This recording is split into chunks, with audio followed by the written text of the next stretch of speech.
Nakikita niyo ba kung anong nakikita ko? Alam mo, natatakot na ako anong oras na. Umuwi na kaya tayo. Tama siya, umalis na tayo dito. Mukhang delikado eh. Baka mamaya di pa tayo makauwi ng buhay. Huminahon nga kayo. Lahat ng nakikita kong pumupunta sa bundok na ito, mababa sila ng masaya. Andito na tayo eh. Bakit di pa natin itutuloy, diba? Tara, sundan natin siya.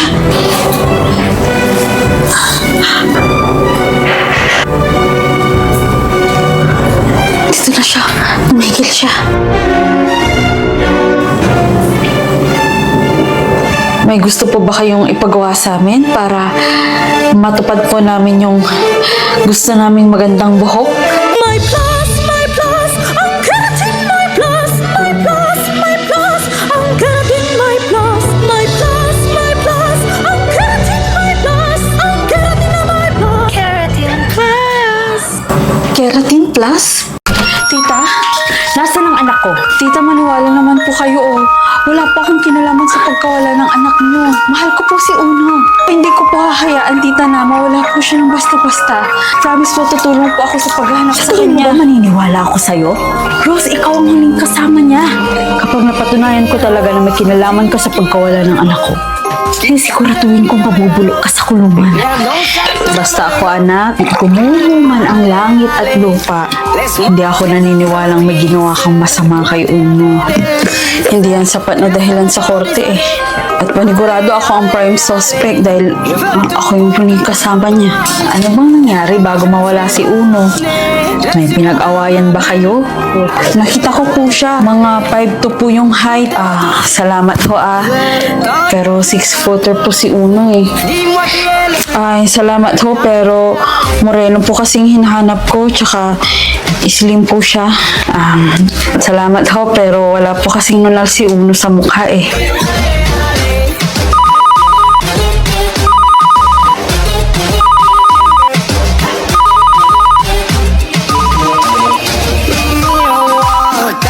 Alam ko kung nasaan si Uno. Magkita tayo. Nabiktima niya ang kapatid kong lalaki. Kaya hindi ako pwedeng magkamali. Na nandoon si Uno. Naghahanap siya ngayon ng katulong. Malaki tong bahay. Sigurado ka bang kaya mong linisin to? Oo. Sanay po akong mamasukan sa mga malalaking bahay. O sige na. Tatawagan na lang kita bukas. Pasensya na po pero medyo nasa CR po ako. Pumasok ka na. Tabi ng pulang pinto. Pumunta ka sa tabi ng pulang pintuan. Doon papuntang rooftop. Doon niya kinukulong lahat ng lalaking nakukuha niya.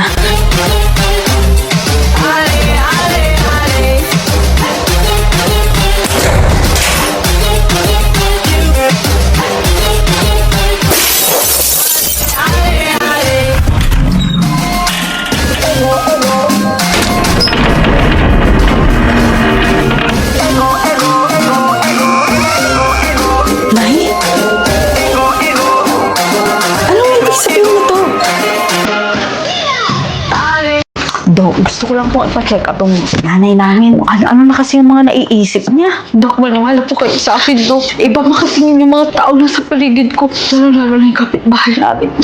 Dok, gusto niya akong patayin, Dok eh. Nay, hindi po tayo pwedeng magbintang kung ang pinagbabasihan lang po natin is kung paano tayo tingnan ng isang tao.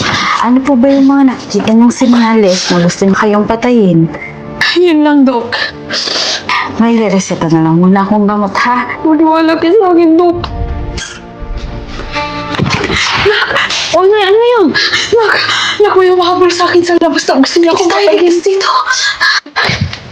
Hindi naman po kayo presidente para i-death threat. Walang dahilan, Nay. Kaya tumigil na kayo. Please lang po. Hindi nakakatulong eh. Dok, Maniwala ka sa akin. Dok, lahat sila gusto nila akong patayin, Dok. Pati yung mga anak ko. Nay, sinitake niyo po ba yung nireseta kong gamot? Hindi ko kailangan ng gamot. Kailangan ko ng taong mapagkakatiwalaan. Gusto ko akong patayin ng mga anak ko pero hindi ko alam kung ano ang dahilan. Nay! Dok, pasensya na po, Dok, ha? Dok, huwag mo ko ibibigay sa kanya, Dok. Please. Please, Dok. Dok.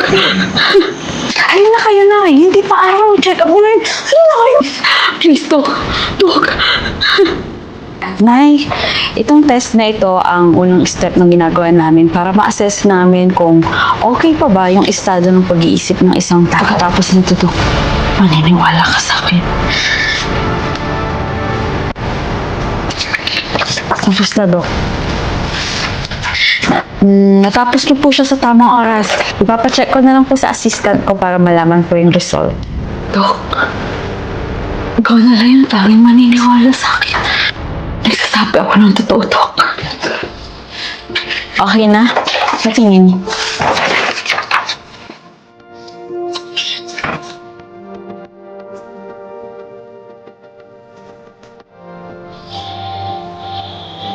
Po? Pasensya na po kayo, Dok, ha? Pero mukhang hindi po papayag ang ate. Lagot po ako sa kanya kapag iniwan ko po si nanay dito. Babalik naman po siya once na umukay na po yung kondisyon niya. Alam po namin kung ano mas makabubuti sa nanay namin. At hindi po namin sigurado kung safe po siya dito sa mental hospital na to. Pasensya na po.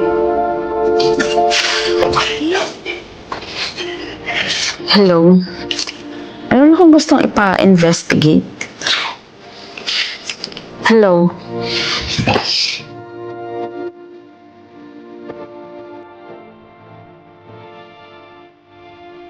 Ayoko na. Bulyong-bulyo na talaga ako dito. Gusto ko lang kumain ng mie goreng. Gusto ko lang mag-travel sa Indonesia.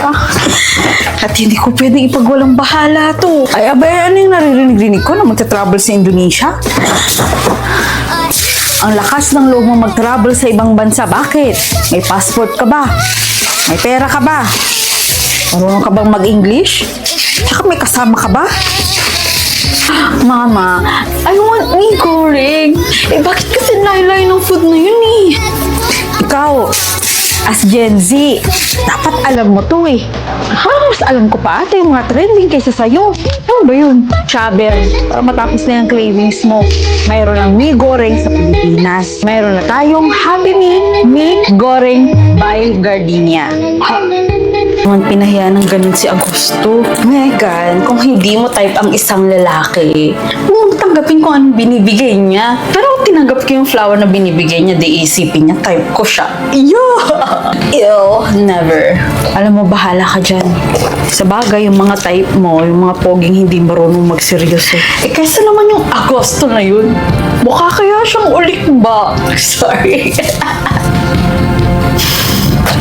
Oh, pinapabigyan niya Agosto. Ano ka ba? Ba't mo tinanggap? Yung kulit eh. Maganyan-ganyan ka lang kasi hindi mo kilala sa Agosto. Isa siya sa pinakamatinong lalaking makikilala mo. Yuck! Over my dead body. Pagtatawanan ako ng pamilya ko pag pinatulan ko yun. Anyway, sabihin mo, thanks. Sakto ba naman gutom ako? Hoy! Saan ka pupunta? May trip ka ba? Kanino? Kanino pa? Eh di kay Agosto. Kay Agosto? Alam mo, this is really dream come true.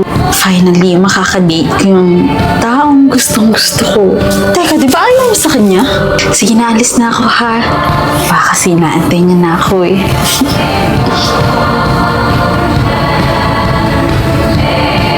Ano nangyayari? Good afternoon po, tita. Si Clara ho. Oh my God. Ipagsabihan mo nga yung best friend mo na yun. Mula nung naging jowa niya yung Agosto na yun, hindi na gaanong umuwi yun. Hindi naman ganun yung anak ko eh. Ay, napatay siya dun sa pangit na yun. Alam mo, may hinala kami ng tatay niya. Siguro ginayuman ng Agosto na yun yung anak ko. Hoy, Clara, hindi ka pumasok. Okay ka lang ba? Ba't ka umiiyak? My God.